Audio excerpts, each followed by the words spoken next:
Nuremberg, October 1946. The main heads of the Nazi regime who were still alive were tried over a period of 10 months in a unique trial held in southern Germany, the Nuremberg trials. The defendants included Hjalmar Schacht. He was among the leaders of the Third Reich who were tried at Nuremberg. Tried for having been the providential man of a Germany under Reconstruction, Schacht had accompanied Hitler's rise to power. Worse still, he was manipulated by the Führer to help the Third Reich become a bloodthirsty killing machine. He helped Hitler establish a certain reputation, and in a way, that made him guilty.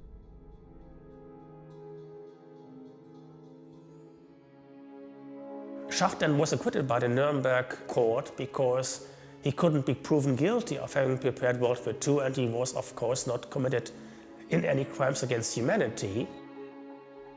To explore this unusual story, we've obtained exceptional authorization to examine the state military archives in Russia. These archives, where no cameras have ever previously been allowed, hold the traces of the destiny of Hjalmar Schacht, a destiny that was perfectly calculated. Because the devil's banker had planned everything. The only hitch was his encounter with a man who was even more determined than he.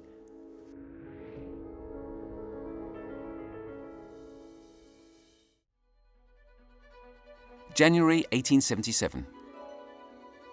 Hjalmar was born in the village of Tinglev in Prussia, 12 years before the man who would change his life forever. But at that point, nothing indicated that Adolf Hitler and Hjalmar Schacht would one day cross paths.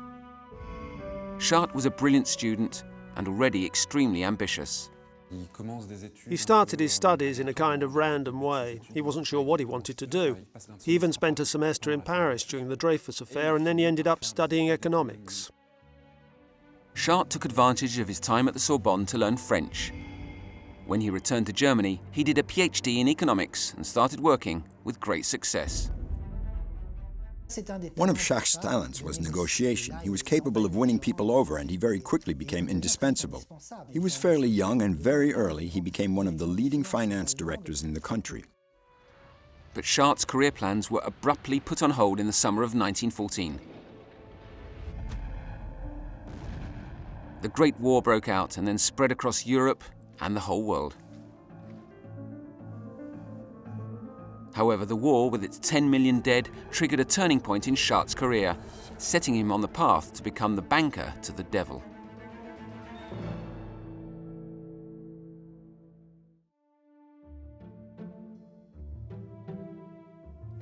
October 1914. In the early days of the war, Hjalmar Schacht was sent to Belgium, but not as a soldier. The Belgian economy had ground to a halt. Schacht came to get the economy working normally again, and that was his first stroke of genius. Belgium had to pay for its own occupation, and Schacht was one of the guys to organize that and tried to avoid inflation, so it was a kind of laboratorium for his later politics in the German Reichsbank. He was already known for his talents as a banker, and he devised a strategy to kickstart the Belgian economy. It worked. Occupied Belgium was pulled out of its decline. Back in Germany, Schacht accepted a post at the National Bank and began moving in political circles. Before, during and after the war, he had connections with the political sphere, but these contacts didn't put him on the extreme right. He was an opportunist, someone ambitious who created a network for that reason. When the war was over, Germany became the Weimar Republic, and it was at that moment that Hjalmar Schacht participated in the creation of a left-wing party, the DDP. He was co-founder of the DDP, the Deutsche Demokratische Partei, which was a left-wing liberalist movement. Within the DDP, he shared his ideas, discussed, and made some important connections in Britain and the USA. But how did Schacht's opinions change so much that he would join forces with the author of Mein Kampf, Adolf Hitler? To understand him, one must get to grips with Schacht's true character. He was a combination of excessive ambition and certitude, a kind of mini dictator for the economy.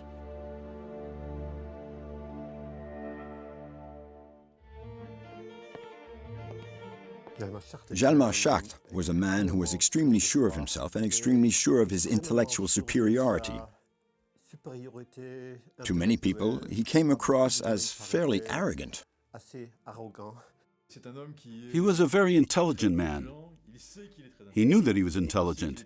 He knew he was superior to others, so he let everyone know it, and that didn't go down too well. A haughty man with no doubt about his own ideas, Schacht believed he was always right. But he was a brilliant man, and people admired how cultured he was. He was a frequent dinner guest of the American ambassador in Berlin in the 1930s, for instance, because he was such a good conversationalist and so forth. Other people found him duplicitous, canny, disloyal. He once wittily said, "L'éclat, c'est moi," which means, you know, an uproar, that's me. One of his biographers called him a supreme egotist, which I think is a fitting description.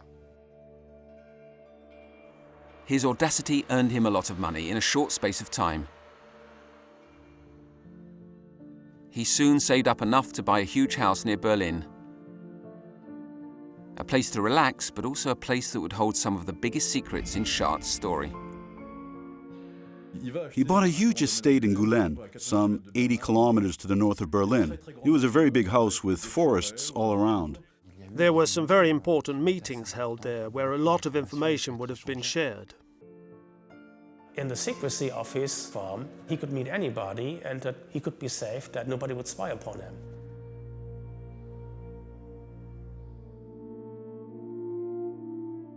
But at the start of the 1920s, with Germany in ruins, Hjalmar Schacht was seeking to accelerate his social rise, whatever the cost. Schacht wasn't the kind of man who was looking to get rich. He was already rich. He'd earned a lot of money in the banking world. He was interested in power, having economic power, and being able to set Germany back on its feet again. And one man would soon give him the opportunity to realize his dream: Adolf Hitler.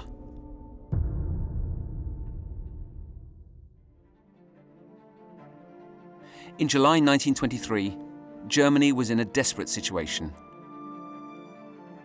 We're less than 8 years away from a dinner party that would change Schacht's life, introducing him to Adolf Hitler.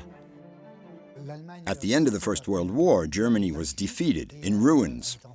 The economy had been destroyed, and the victorious Allies were forcing Germany to pay huge reparations under the Treaty of Versailles.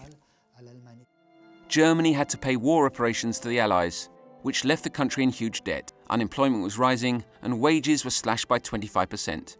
Germany had embarked on a massive spending program after World War I, partly to take care of widows and orphans of injured or killed veterans, partly to pay for the reparations burden that the Allies had imposed. And by the middle of 1923, the German mark was exchanging at the rate of 4.2 trillion to the dollar.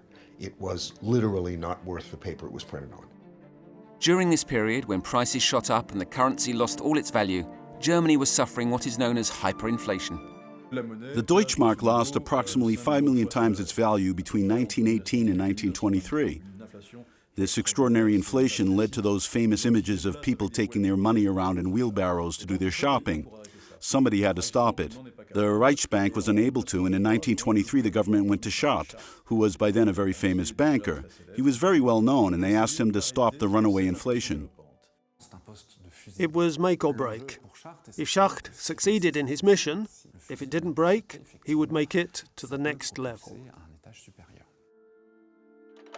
A job was specially created for Hjalmar Schacht, currency commissioner for the government. He had no office and no budget. It was a suicide mission. But Schacht got to work in his own way. He considered what to do for several days. He sat up in a dark corner of the finance ministry. He smoked cigars all day while he considered the options, and eventually developed a plan to bring a halt to things, to stop this inflation. Schacht was gambling his career, and he knew it. In the Russian archives in Moscow, the first mention of Schacht dates back to that time. He rose from being a small-time banker to a public figure. At the same time, another man was trying to establish himself in Germany, profiting from the anger that was growing amongst the population. Adolf Hitler was a marginal political figure in 1923. He headed a political party that was centered in Bavaria, in the southern part of the country. He had about 50,000 members at the time. He dreamed of imitating what Mussolini had done in Italy, which was by having his followers conduct a so-called March on Rome, he would persuade the government to appoint him to a high position. Schacht applied his ideas to turn around the falling economy. It was his first masterstroke and his first determined mission to stop these events, a mission that nobody else had managed to do in the previous 4 years. And in a few weeks, inflation came down from more than 1,000% per month to something more like 15%. What would have been whether Schacht wouldn't have taken this decision, so one can't say that. So, of course, the decision to end inflation was a key point in the history of the Weimar Republic, and so he became a somewhat popular guy as well.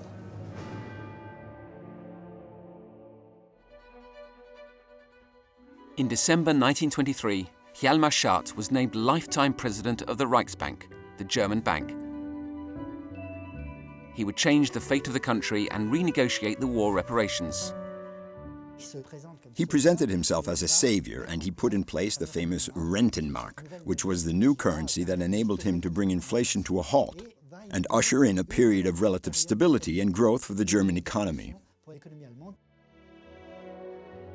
Schacht, however, was becoming less and less tolerant of the way the country was being managed by the new Chancellor, Heinrich Brüning. And after 7 years at the head of the Reichsbank, he resigned. He believed that the German government was not aggressively enough trying to reduce the nation's reparations burden. And his opposition to the government's reparations policy became the basis for his emerging association with Hitler. He despised Chancellor Brüning, whom he considered incapable, and rather than being irritated by him, he chose to leave. It was at that moment that Schacht changed tack. He dropped his left-wing party and transferred his allegiance to a more obscure movement, National Socialism. Schacht was one of those many guys of political interested industrialists and bankers who switched from liberal to more or less national liberal or even fascist parties during the 1920s. So that's a disappointment of Weimar had achieved at that time. In 1930, he met Göring, which is unsurprising because Göring was a high-ranking Nazi official from the outset, in Hitler's inner circle. He was also someone chic, or who fancied himself chic. He was the one Hitler sent, and we know this to be true, to seduce the traditional elites. Schacht hesitated, but he had to go abroad for a few weeks. The trip would be a decisive one. Schacht was invited to a conference in the United States, and on the boat that took him there, he read Mein Kampf. And the thing I found in my research is that in Mein Kampf, he saw the work of a patriot. He didn't see the work of a racist. In the elections of September 1930, the Nazi Party enjoyed its first success at the ballot box. The rapprochement between the two men could then begin.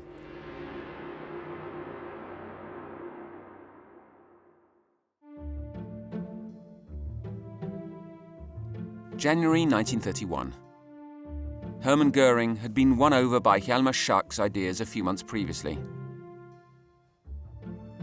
On the 5th of January, he hosted a dinner party at his house, to which Adolf Hitler was also invited. The dinner would change Schacht's life forever. The atmosphere was relaxed.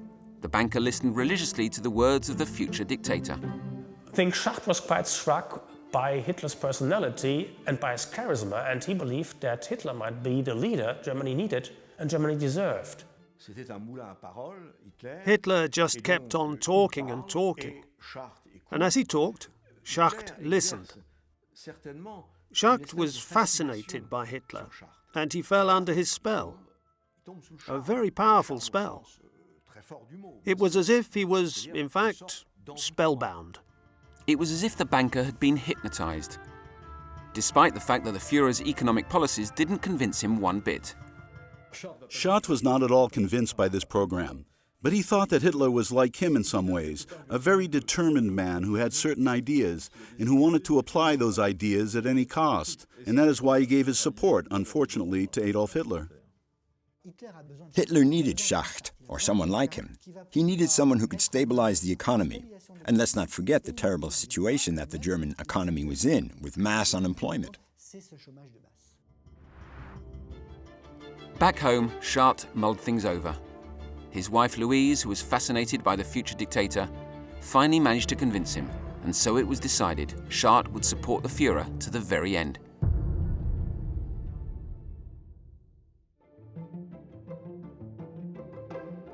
Over the following months, Hjalmar Schacht dedicated himself to Hitler's cause. He brought the big bosses together around the Nazi project and increasingly saw himself in high office.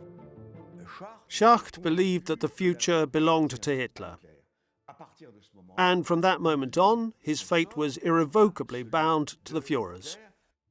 Schacht thought that somehow he was going to be able to use Hitler to impose his own ideas. In some ways that was pretty presumptuous, but in others it was typical Schacht. He never doubted anything for a moment, least of all himself. And the banker was right. Hitler made him his economic mentor. Schacht thought he'd manipulated the future dictator, but the reality was nothing of the sort. Hitler had perfectly understood how he could profit from Hjalmar Schacht's international credibility, and he did everything he could to boost Schacht's ego. Between 1931 and 1933, he was what the Germans call an Aushängeschild.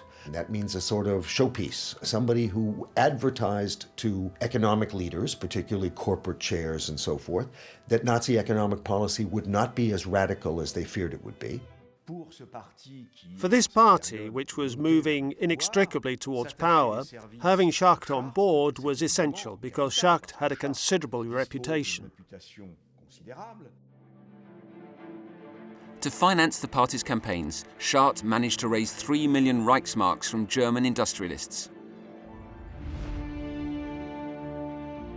And it paid off. The legislative elections of July 1932 confirmed the growth of the Nazi Party, and it became the biggest party in Germany with almost 14 million votes. But the president of the Reich, Marshal Hindenburg, refused to hand the chancellery over to Adolf Hitler. Schacht then collected signatures from German industrialists on a petition to put pressure on Hindenburg. He made sure Hitler came to power. Hindenburg was unable to avoid appointing Hitler as chancellor. On the 30th of January 1933, Adolf Hitler became the Chancellor of the Third Reich. For Hjalmar Schacht, the unfailing supporter and strategist in the shadows, a new life was beginning.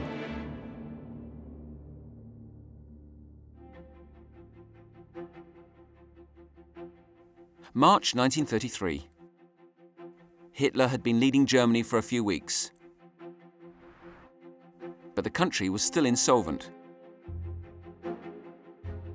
Schacht still had no official post within the Reich, so Hitler offered him one he'd held previously, President of the Central Bank. Schacht accepted.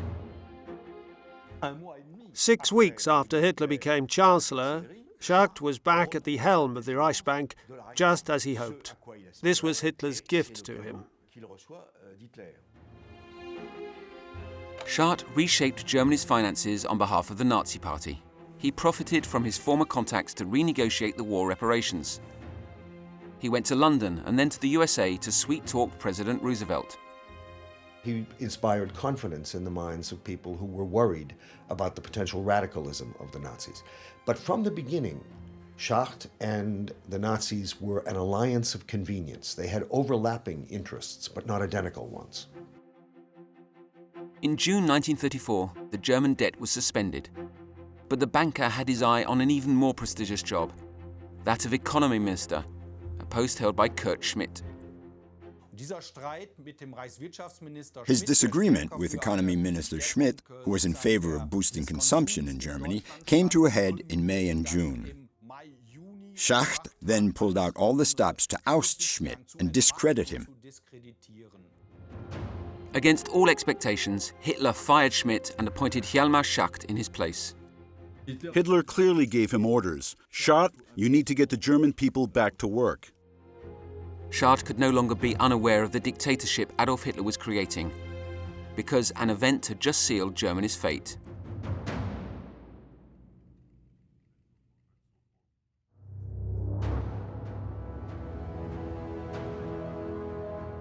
June 1934.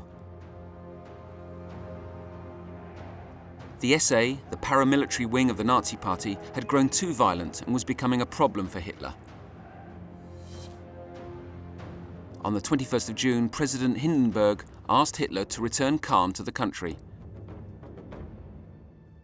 8 days later, the night of the long knives took place.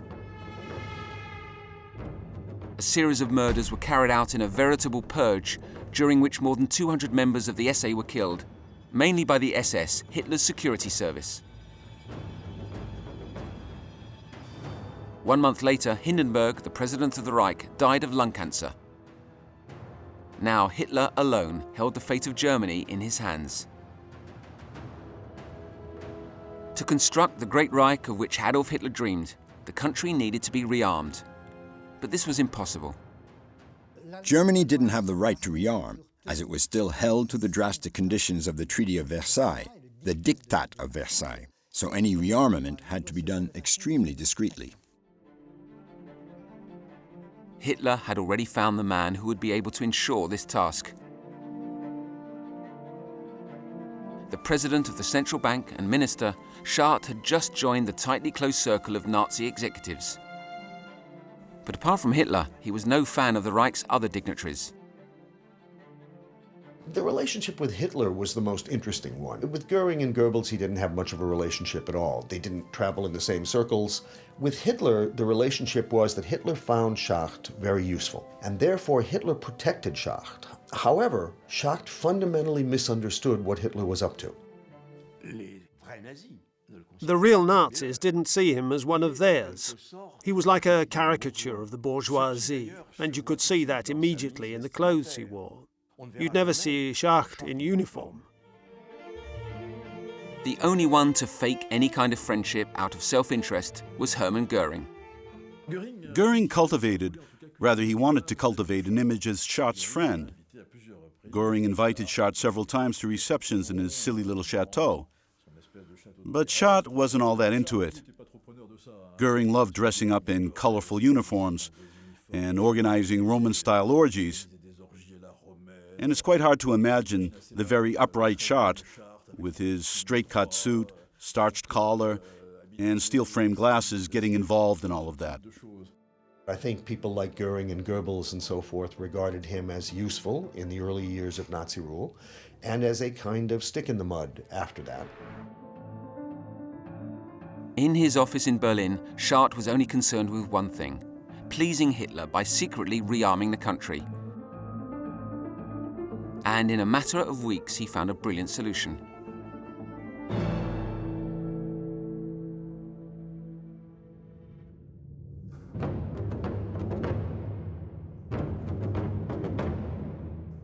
To finance the army and relaunch the arms industry, Hitler first needed to trick the Allies. The Treaty of Versailles limited the German army to 100,000 men. But Hitler had also guessed that, over time, the Western democracy's capacity for resistance would ease up. But he also needed money. Lots of money. And the coffers were empty. Hitler and the Nazis knew quite well how to rearm Germany, so the infrastructure was still alive. So what they did not know at that time was how to finance the rearmament strategy.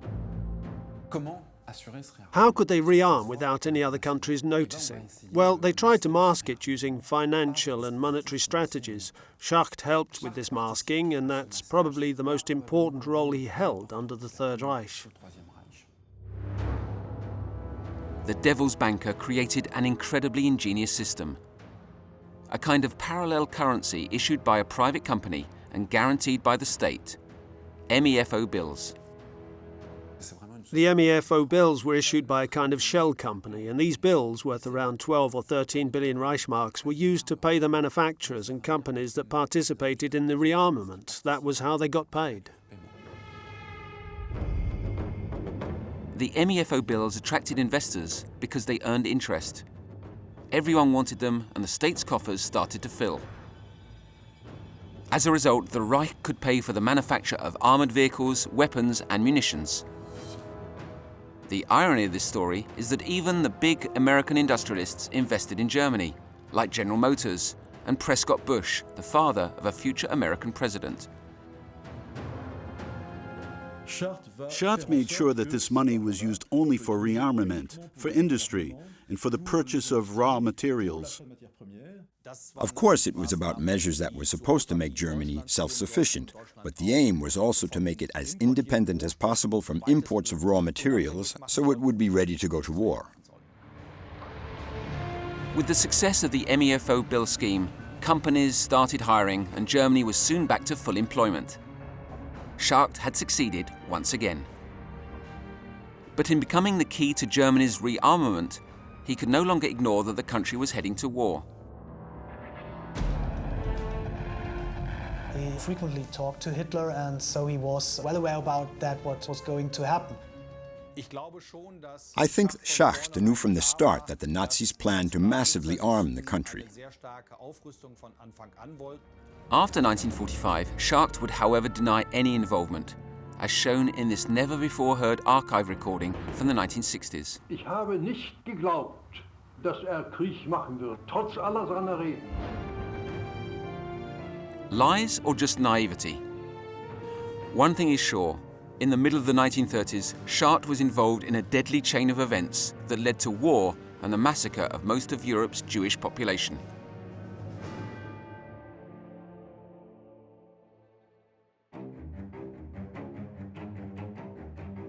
September 1935.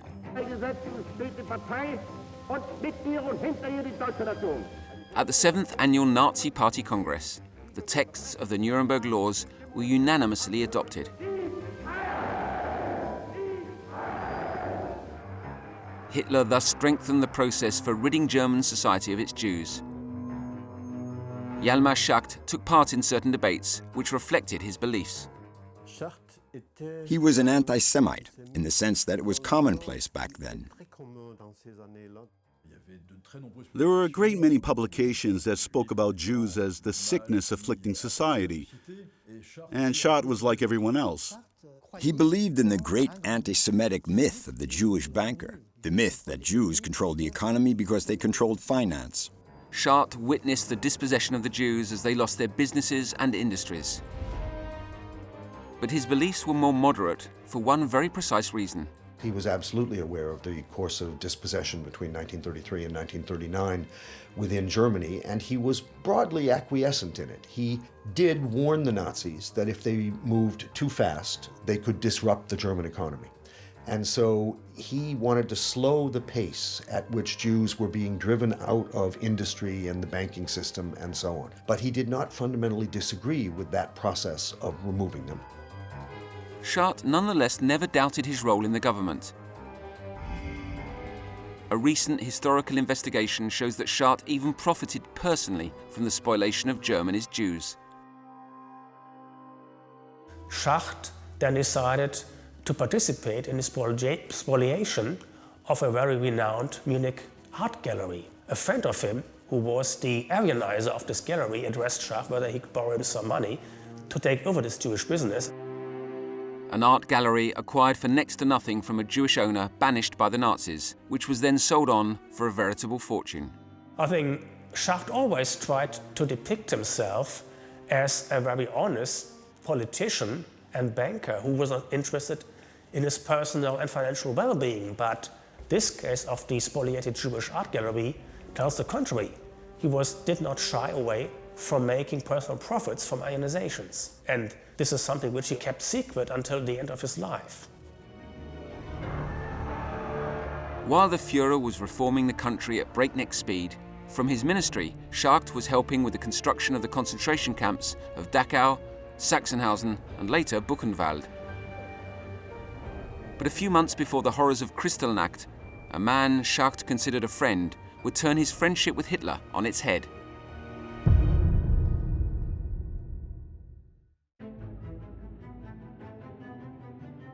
Adolf Hitler ordered a new megalomaniacal economic plan be launched in 1936 to arm Germany even more and make it independent in just 4 years. It was Hermann Göring, the regime's second-in-command, who would run the project. But as the Minister of the Economy, Schacht was against it. Whereas Schacht believed that German rearmament could be stopped at some point when Germany was sufficiently armed, Göring was committed to rearm Germany in order to prepare a war. Between 1933 and 1936, spending on arms rose from 4% of German government spending to almost 10 times that share, almost 40%. Schacht thought that this was as much as they could afford, that if they continued to pour money into armament spending, that they would generate an inflationary crisis. Göring and Hitler did not care about such things. Their objective was to arm the nation so that it would be ready for war, so that it could conduct a war of conquest that would give Germany the resources it needed. The relationship between Schacht and Göring became unbearable. Schacht was hated by the other Nazi leaders and was pushed towards the exit. So Schacht decided to play his trump card. He went to Bavaria during the summer of 1937 to convince Hitler, who was staying in his summer residence. Hitler and Schacht met at Berchtesgaden, and Schacht told him clearly, "Listen, this can't go on. Either you choose Göring or you choose me." Hitler was very troubled by this. He said, "Listen, Schacht, I really like you. We can't let it get to this. So let's try to work with Göring." Schacht made an effort for another 2 months to get along with Göring, but then he resigned permanently as Minister of the Economy. The following day, Göring called him to inform him that he was sitting at his desk in his minister's chair. Schacht was livid. He had seen himself as Hitler's mentor, but now had to accept the evidence before him. He had been manipulated, used, then excluded. They each thought they could use the other to achieve their ends, but there was only one using the other. Hitler used Schacht and not the other way around. But he didn't go away empty-handed. The Führer had not forgotten what Schacht did for the nation. Between 33 and 38, when he left his job, unemployment had fallen from 7 million to virtually nothing. Hitler left him in charge of the central bank and named him Minister without portfolio, a kind of made-up role. Despite this, the banker still nursed his anger against Göring and Hitler. So, in the utmost secrecy, he made a last roll of the dice and changed sides again. His apartment in Berlin and his house in Göring became meeting places for gatherings with opponents to the Nazi regime. Even if he'd lost all his responsibilities, he nonetheless had been a cog in the machinery. So he was kept at a certain distance. Military men, intellectuals, politicians, Schacht tried to be accepted by these shadowy resistance figures and to pass on information to them. One evening, the banker discovered that microphones had been hidden in his Berlin apartment. He knew that he'd gone from being a Nazi dignitary to a suspect. We don't know when these microphones had been placed, but from then on, Schacht was naturally less trusting. We don't know who put them there, but it was probably the Gestapo. One foot in the Nazi camp and the other in the camp of the opponents to the regime. Schacht's double dealings would last until 1944, during which time he came to a definitive decision. Hitler must be eliminated.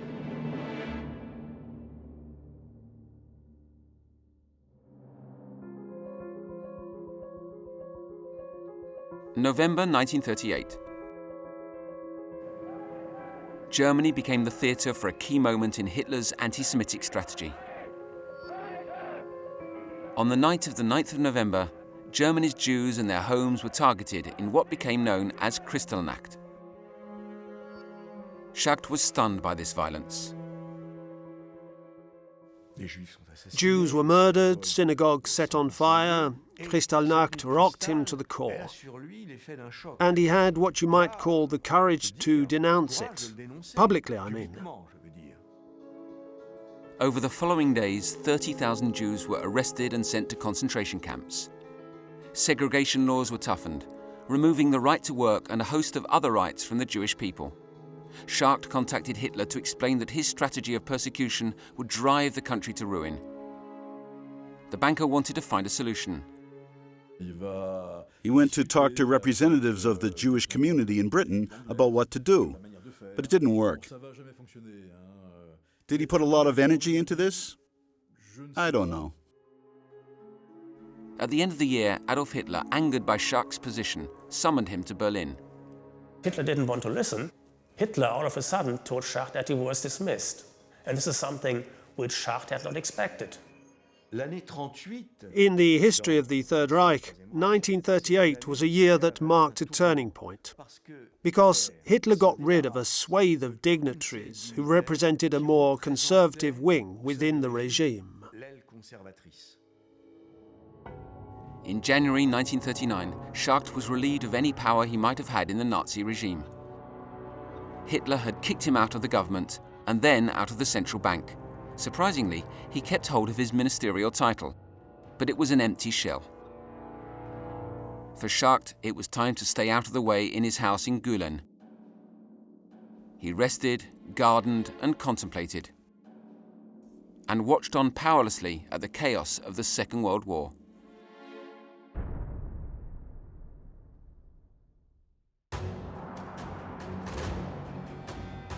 February 1941.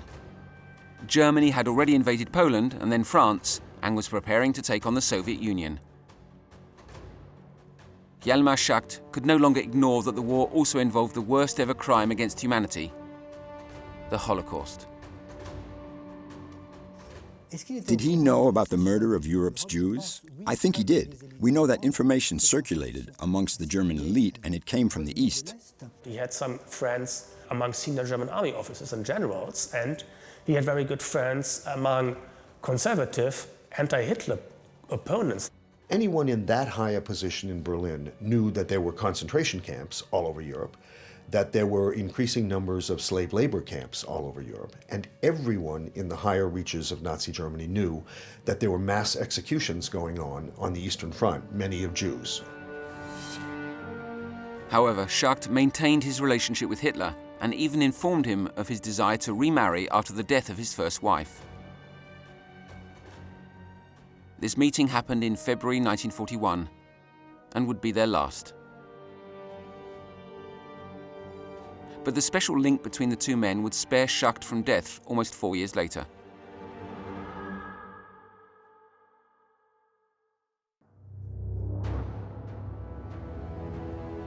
July 1944. Concentration camps and death camps had already sealed the fate of millions of victims. Hitler had devastated Europe. The war was not over, but the Nazis were losing. And that was when the German resistance decided to strike with Operation Valkyrie that was set to overthrow Hitler. The Führer had been subject to more than 40 attempted assassinations since 1921, but this would be the most spectacular.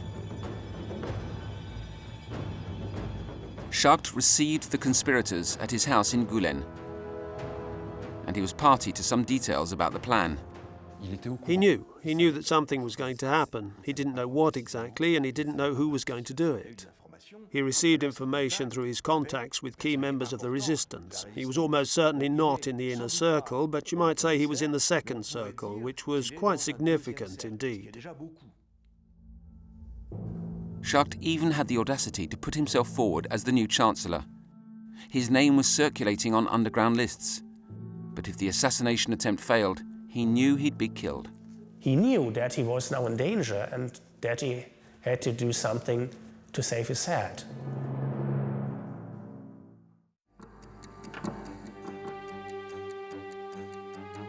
On July the 20th, 1944, Hitler was in one of his headquarters, the Wolf's Lair. He was attending a summit meeting with several military leaders in the Nazi regime. Hitler was studying a map of military positions when a bomb exploded.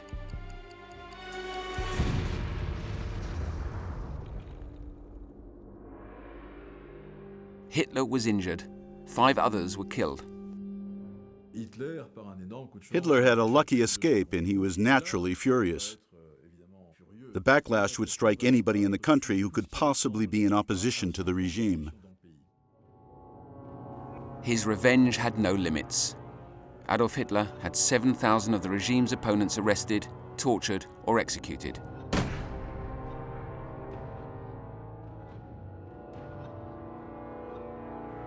And among them, Hjalmar Schacht. On the morning of the 23rd of July, men came to arrest Schacht on Hitler's orders. His house in Göring was searched from top to bottom. It goes without saying that they found nothing. He had removed anything that could possibly implicate him. Schacht was 67 years old and was thrown into a concentration camp. It was the most terrible time of his life. He was a prisoner, and he was imprisoned with most of the plotters from Operation Valkyrie, who were eventually all executed, one after another. People kept secret, and the good thing for Schacht was that his name couldn't be retrieved on these documents, which were produced by the main civilian conspirators against Hitler. So there was not a smoking gun which could tell the Gestapo that Schacht was actually a part of the conspiracy against Hitler. Schacht moved between camps, including Ravensbrück, Flossenbürg, and Dachau. His conspirator friends were put to death, but not him, because Schacht was Hitler's special prisoner. His life was never in danger.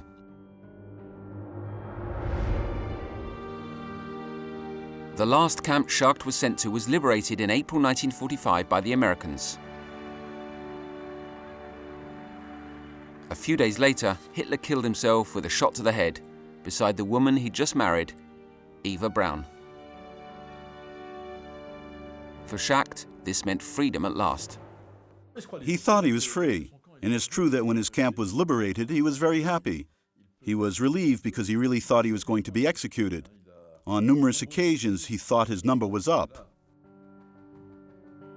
But Schacht had no idea what was coming next. He was interrogated for several days by the Americans, then kept in prison until he faced the judges at the most momentous trial in history. The trial of those accused of Nazi war crimes.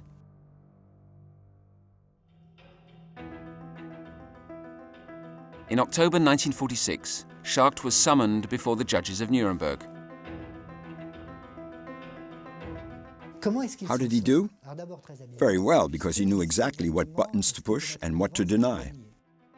Hjalmar Schacht delivered a brilliant summary of his career, talking about the resistance, criticizing the horrors of the Nazi regime, in which he said he had absolutely not participated. During the Nuremberg trial, Schacht saw the American and Soviet recordings of the extermination camps, and he said that he was deeply shocked by what he saw. Schacht's case was subject to a great deal of debate amongst the judges at the Nuremberg court. There were 4 judges, a Briton, an American, a Frenchman, and a Soviet, and ultimately it was the Briton who prevailed, which led to Schacht being acquitted, which most people found surprising. Don't forget, he was an extraordinary negotiator, so he managed to present himself in a favorable light.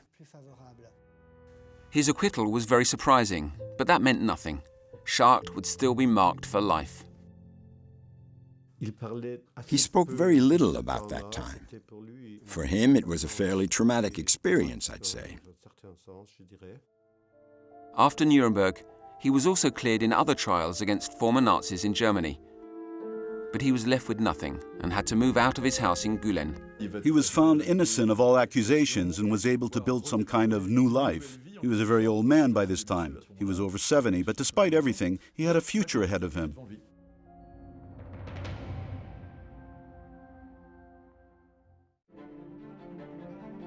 January 1951.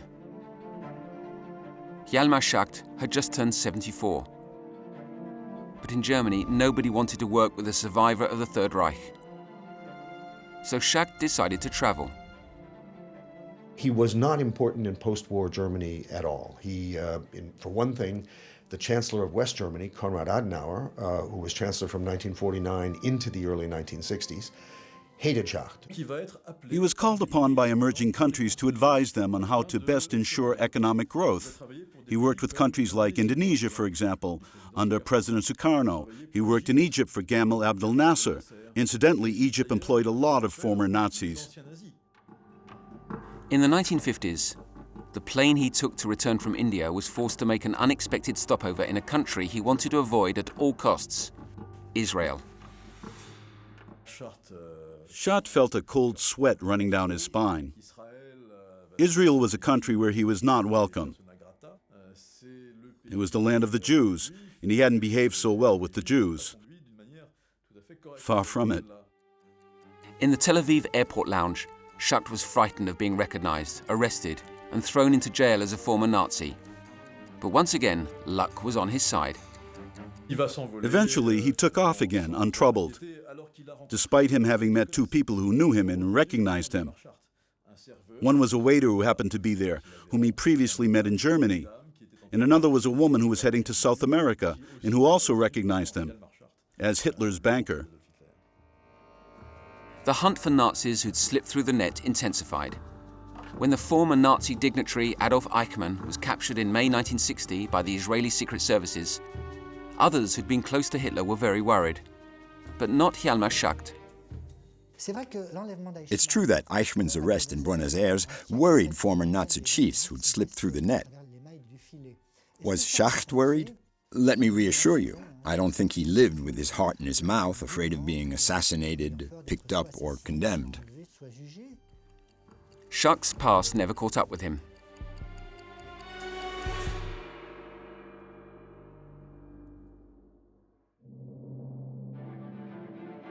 June 1970. Hitler's banker was 93 years old. He had escaped the war, the camps, and the Nazi trials. But now it was his day of reckoning. Schacht was invited to a dinner party in 1970, and then, since this was a very formal dinner party, Schacht put on his tuxedo pants. He fell, and he broke his leg, and he was taken to a hospital, and then he died, I think, because his heart stopped to strike. On the 3rd of June 1970, it was time to settle Hitler's banker's account. And he died peacefully, feeling that he had been an important man for Germany. He didn't feel guilty about anything that he'd done for the Third Reich. He had only one regret. He felt that Hitler had cheated him. And he always said it. That man tricked me. He took advantage of me. He believed he was the only man who had the clue how to run Germany's economy, but he was wrong. He underrated Hitler's determination to prepare Germany for a war. He died old and forgotten, somewhere nice and peaceful. So yes, it's true that he didn't leave a big mark in history because others did much worse things than he did. He was one of the great enablers of Hitler's rise to power. He was one of the great enablers of the carnage of the Second World War. So any points that he may be getting in the eyes of some scholars for his supposed brilliance are greatly outweighed by the terrible horrors that he made possible. The two-faced banker took the last secrets of the real nature of his relationship with Nazism and with Adolf Hitler with him to the grave. But his name will remain engraved on the list of those thousands of Nazi bosses without whom the apocalypse of the Third Reich could never have happened.